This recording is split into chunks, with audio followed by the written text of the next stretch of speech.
Good morning, everybody. Today is September the 13th, and the cold weather's setting in this week, so I'm trying to avoid running my electric furnace, so I'm going to get ready and fire up the wood boiler. Thought it'd be a good time to explain to you all the setup that I have. So here is our original thermostat, and basically what I did was I got this new cheap thermostat, and I put a jumper into this one's fan circuit.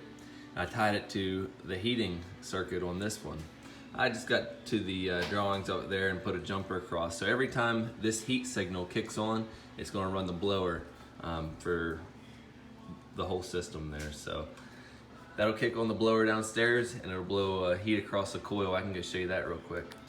All right, so here we're in the basement, and here's the bypass from my coil. Basically, this is all the boiler units, water circulating through. And it goes through all these, this heat exchanger here, and the blower will blow air across it and heat the house. I put these valves in so you can bypass this in the summer, and or if you don't want to heat the house for some reason, you just want to heat the hot water tank, you can bypass this, and you're not going to create hot air across that heat exchanger. Here's a quick look at a heat exchanger I'm using basically as a preheater to my hot water tank. The potable water will go and exchange it in through these plates with the boiler circuit. And then as the cold water comes through, it'll warm it up before it actually goes into the hot water tank to be finished heating and maintained by the electric element. This section of hosing here, I'm actually preparing to install and heat the garage this year with the boiler. So I've gotten the plumbing mostly ran for this. I've got to make a few more connections and tie it in. I'm going to plumb it into the boiler circuit after downstream of the heat exchanger. So the garage will be the last thing that the water gets to heat. So it won't be the hottest, but it will definitely still heat the garage, and then it'll come back through and out back to the furnace. All right, everyone, we're out here at the boiler, and got a handful of pine shavings from bedding and some split cherry kindling there. Let's see if we can't get this thing going, then I'll go ahead and talk about it a little bit more.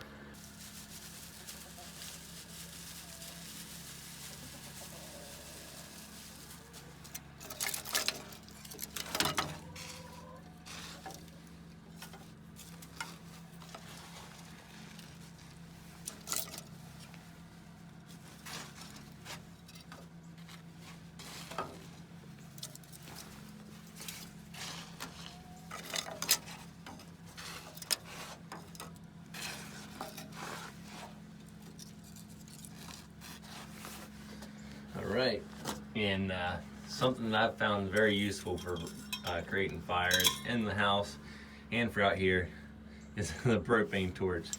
It makes it a lot easier than using paper and a lighter or matches. It's just more convenient, that's all.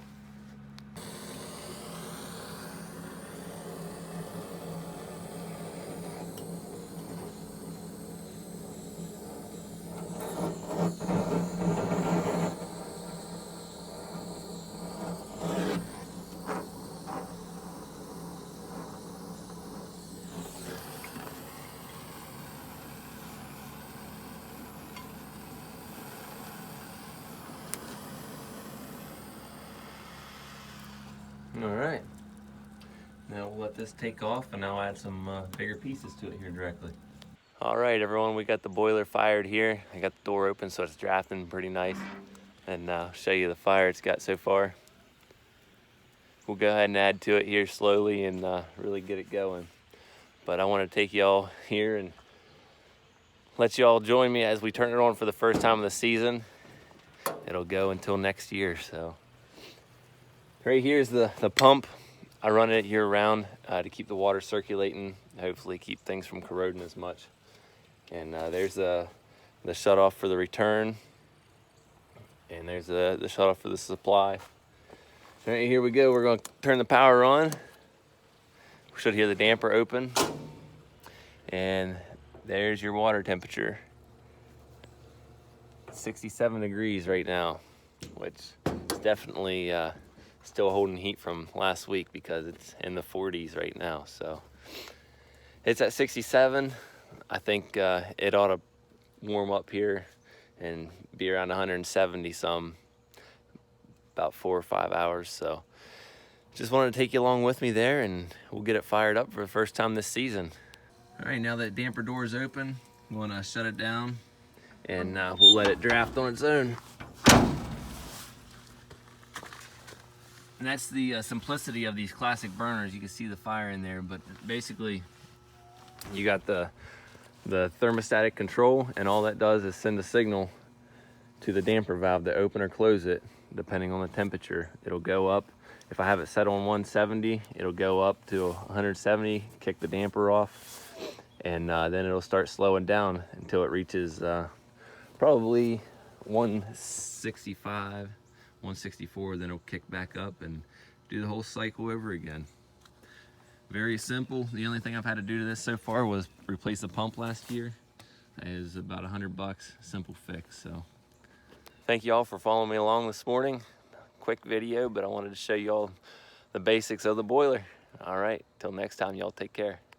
And with that being said, I'm gonna try to link a video description here. I think I finally figured out how to do that, and that'll give you a more detailed explanation of the boiler and the process from last year. Probably say a lot of the similar things, but if you're interested, check it out. Take care.